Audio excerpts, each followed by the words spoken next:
आजच भेट द्या. Visit www.visionstudy.in. हो, स्वप्न पूर्ण होतात. नमस्कार विद्यार्थी मित्रांनो, काही दिवसांपूर्वीच कुतुब मिनारावर पोलंडच्या झेंड्याच्या रंगाने लाइटिंग करण्यात आली होती. इथे तुम्हाला पोलंडचा ध्वज दिसतच असेल, त्यामध्ये व्हाईट आणि रेड कलर आहे. तर या दोन कलर्सने इथे लाइटिंग करण्यात आली होती. आता या मागचं कारण म्हणजे काय, तर पोलंडच्या एकता चळवळीला यावर्षी 40 वर्ष कंप्लीट झाली आहे.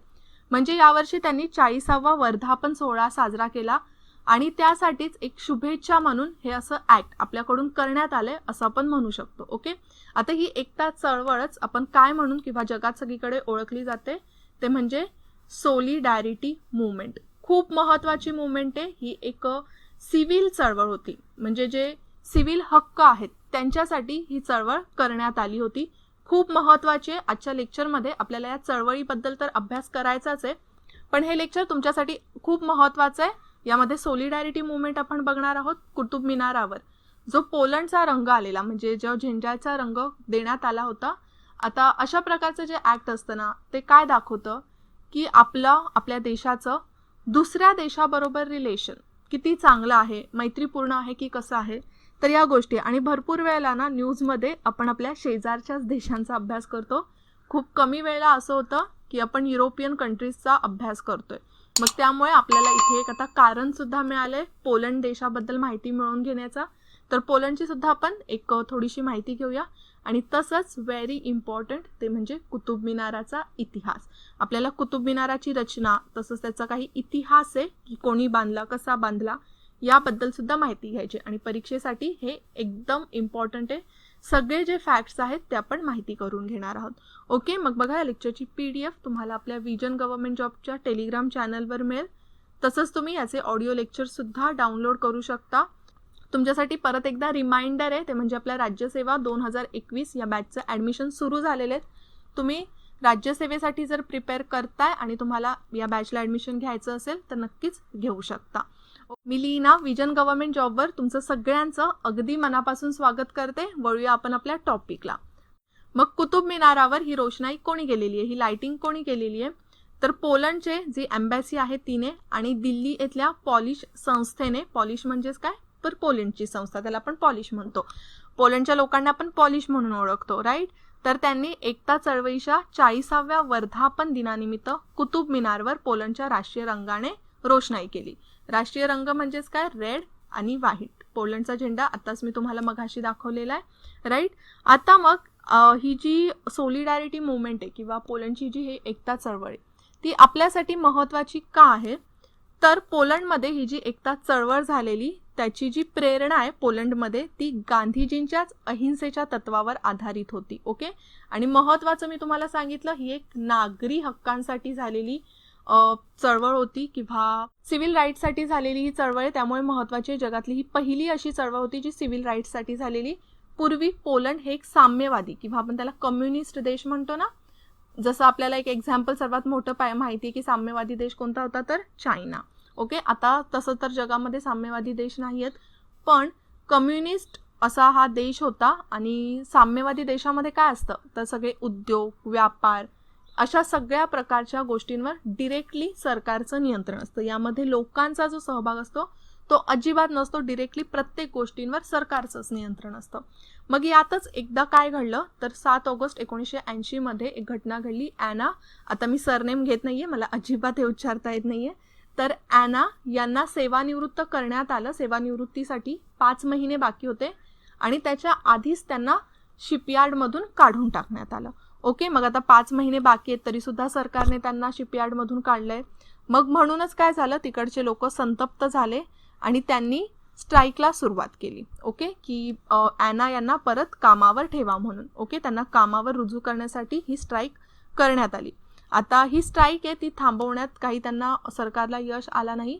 इनफॅक्ट या स्ट्राईकला एका महत्त्वाच्या व्यक्तिमत्वाचा पाठिंबा मिळाला, ते म्हणजे लेस वॉलेझम. आता हे कोण होते, तर यांना 1983 मध्ये नोबेल पीस प्राईजचा सुद्धा एक पुरस्कार मिळालेला आहे. तुम्हाला सगळ्यांनाच माहिती आहे नोबेल पीस प्राईज म्हणजे शांततेचा नोबेल. जसं आत्ताच रिसेंटली जे डोनाल्ड ट्रम्प आहेत अमेरिकेचे राष्ट्राध्यक्ष, त्यांना सुद्धा नॉमिनेट करण्यात आलेलं आहे पीस प्राईजसाठी. ओके, तुम्हाला माहिती पडलंच असेल आत्तापर्यंत. तर असं ऑलरेडी यांना हा सन्मान मिळालेला आहे. तर त्यांचा पाठिंबा मिळाला, सरकारला यश आलं नाही त्यांची स्ट्राईक बंद करण्यामध्ये, आणि म्हणूनच सरकारने त्यांच्याबरोबर एक ॲग्रीमेंट साईन केलं. ओके, ज्यांनी स्ट्राईक केलेली त्यांच्याबरोबर. पण पुढे जाऊन काय झालं, ज्या लोकांनी स्ट्राईक केलेली ना त्यांनीच एक युनियन स्थापन केली, सॉलिडॅरिटी ट्रेड युनियन. ओके, आता या ट्रेड युनियनचं महत्त्वाचं वैशिष्ट्य म्हणजे काय झालं की खूप कमी वेळामध्ये या संस्थेला, या युनियनला 10 दशलक्ष सदस्य येऊन मिळाले, म्हणजे जुळले. आता 10 दशलक्ष म्हणजेच किती, तर 1 कोटी. ऑलरेडी युरोपियन हे जे कंट्रीज आहेत, पोलंड वगैरे, तर हे असे कंट्रीज आहेत ना की जिथे लोकसंख्याच ऑलरेडी कमी आहे. मग तिथे एवढे लोक येऊन या संस्थेला किंवा या युनियनला येऊन मिळणं ही खूप मोठी गोष्ट आहे. आणि त्यातूनच मग आता ही संस्था तर बंद करण्याचं, ही युनियन बंद करण्याचा सरकारने पूर्ण प्रयत्न केला, पण काही त्यांना बंद करता आली नाही. फायनली 1989च्या क्रांतीनंतर एकता चळवळीच्या उदयातून पोलंडमध्ये 1989ला क्रांती झाली आणि एकता चळवळीने यामध्ये खूप मोठा सहभाग घेतला होता. आणि त्यानंतर पोलंडने स्वतःला राष्ट्रपती लोकशाही प्रजासत्ताक म्हणून प्रस्थापित केले. म्हणजे आता इथे लोकशाही प्रस्थापित झाली. म्हणजेच 1989ला पोलंड साम्यवादीतून कशात आलं, लोकशाहीमध्ये. ओके, आता पोलंडचं आपण एक लोकेशन बघितलं, पोलंडविषयी माहिती घेतली. तर पोलंडचं लोकेशन इथे बघून घ्या. हे एक मध्य युरोपमधलं कंट्री आहे. इथे तुम्हाला दिसतच असेल पोलंड. याच्या नॉर्थला बाल्टिक सी आहे आणि तसंच इथे ना एक कॉर्नरला छोटासा हिस्सा तुम्हाला दिसत असेल. तर हा जो भाग आहे ना तो आहे इथे रशियाचा. कशाचा भाग आहे, तर हा रशियाचा. लक्षात ठेवा. तुम्ही म्हणाल मॅम इथे रशिया कुठून आलं युरोपमध्ये, तर आहे इथे रशियाचा छोटासा भाग. त्यानंतर इथे नॉर्थ ईस्टला लिथुएनिया, त्याचप्रमाणे पूर्वेला बेलारूस आहे, इथे युक्रेन आहे. त्यानंतर स्लोवाकिया तुम्हाला साऊथला दिसत असेल. इथे हे काय आहे, तर चेक रिपब्लिक. आणि सर्वात महत्त्वाचं ते म्हणजे इथे जर्मनी आहे. जर्मनी कुठे आहे, तर तुम्ही हे लोकेशन्स लक्षात ठेवा, खूप महत्त्वाचे आहेत. जर्मनी हा देश त्यांच्या पोलंडच्या पश्चिमेला आहे. ओके, तर हे सगळे लोकेशन्स महत्त्वाचे आहेत, लक्षात ठेवा. जनरली आपण युरोपियन कंट्रीजचा एवढा जास्त अभ्यास करत नाही, पण आपल्याला लोकेशन्स माहिती असले पाहिजेत, कोणाचे कुठे आहेत. ओके, आणि तसंच अजून आपण पोलंडच्या बाबतीत माहिती घेतली तर त्याची राजधानी आहे वर्झावा. इथे हे दिसते छोटंसं तुम्हाला, तर ही काय आहे, राजधानी वर्झावा. पोलंडचे अधिकृत जे चलन आहे ते आहे न्यू झ्लाटी. आणि सर्वात जर पोलंडच्या बाबतीत आपण वैशिष्ट्य बघितलं तर पोलंडमध्ये जगातलं सर्वाधिक गंधकाचे साठे तिथे आढळतात. आणि तसंच तिथल्या महत्त्वाच्या नद्यात ओडर आणि व्हिच्युला. ओके, तर पोलंडबद्दल एवढी माहिती इन अ वे, जास्त डिटेलमध्ये आपल्याला माहिती घ्यायची गरज नाही. एकदम छोटंसं कंट्री आहे, पण तुम्हाला माहिती असेल हे जे कंट्रीज आहेत, आता पोलंड आणि त्याच्या शेजारचे आपण सगळे हे कंट्रीज बघितले ना, की चेक रिपब्लिक, स्लोवाकिया, क्रोशिया, ऑस्ट्रेलिया, इस्टोनिया, हे सगळे कंट्रीज कशासाठी जास्त फेमस आहेत, तर टुरिझमसाठी. ओके, खूप छान कंट्रीज आहेत आणि टुरिझमसाठी फेमस आहेत. आता आपण वळूया ते म्हणजे कुतुब मिनाराकडे.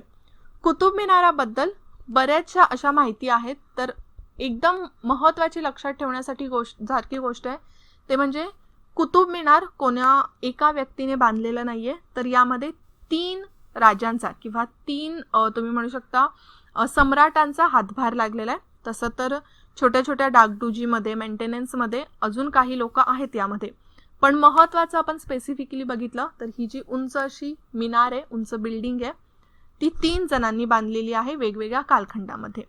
जर आपण बघितलं तर याचा जो पाया रचला गेला होता तो इसवी सन पूर्व 1992 मध्ये, म्हणजे AD 1992 AD मध्ये.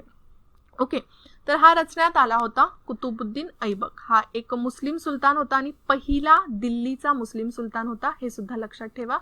आणि याच्या वंशाला म्हटलं जातं स्लेव्ह डायनस्टी. स्लेव्ह डायनस्टी म्हणजेच काय, तर गुलाम वंश. आता तुम्ही म्हणाल गुलाम वंश कसं काय, तर गुलाम वंशाची एक स्टोरी आहे. जर कुतुबुद्दीन ऐबक याची आपण जन्मापासूनची स्टोरी बघितली ना, तर याचा जन्म झाला होता टर्कीमध्ये. त्याचे टर्की पॅरेंट्स होते, पण त्याच्या पॅरेंट्सने त्याला एका लोकल काझीला विकलं होतं. आता हे का विकलं जायचं, तर गुलाम म्हणून. ओके, त्याच्या पॅरेंट्सने विकलं होतं. आणि त्यानंतर तो मोहम्मद घोर तुम्हाला माहितीच असेल, मोहम्मद घोरी. ओके, हे नाव तर तुम्हाला लक्षातच असेल. त्याने दिल्लीवर आक्रमण केलेलं आणि दिल्ली जिंकून सुद्धा घेतलं होतं 1193ला, राईट. आणि मग आता कुतुबुद्दीन ऐबक तो मोहम्मद घोरीच्याच इथे गुलाम म्हणून काम करत होता, पण पुढे जाऊन त्याने स्वतःला प्रूव्ह केलं आणि मोहम्मद घोरीने त्याला मिलिटरी पोझिशनवर अपॉइंट केलं. ओके. मग पुढे जाऊन जेव्हा मोहम्मद घोरीने 1193ला दिल्ली जिंकलं, त्यानंतर तिथे कुतुबुद्दीन त्याच्याबरोबरच होता. पुढे मग मोहम्मद घोरी परत गेला, त्यावेळेला कुतुबुद्दीन दिल्लीमध्येच राहिला. ओके. पण मग पुढे जाऊन मोहम्मद घोरीचा खून करण्यात आला 1206ला आणि त्यानंतर मोहम्मद घोरीनंतर दिल्लीचा सुलतान बनला कुतुबुद्दीन ऐबक. ओके. तर अशी ही कुतुबुद्दीन ऐबकची स्टोरी आहे किंवा स्लेव्ह डायनॅस्टीची स्टोरी आहे. खूप इंटरेस्टिंग आहे, एकदम छोटी होती म्हणून लगेचच सांगून टाकली. ओके. पण इथे पाया रचला कुतुबुद्दीन ऐबकने आणि ते पूर्ण केलं त्याचाच जावई होता सन इन लॉ शमसुद्दीन इल्तमश. तर याने पूर्ण केलेला कुतुब मिनाराचं काम. पण तसंच ना तिसरा यामध्ये अजून एक येतो, ते म्हणजे फिरोज शाह तुघलक. आता पूर्वी सुरुवातीला फक्त एकच फ्लोअर कुतुबुद्दीनच्या काळात बांधण्यात आलेलं. पुढे जे पूर्ण 3 फ्लोअर्सचं काम आहे ते शमसुद्दीन इल्तमश याने केलं.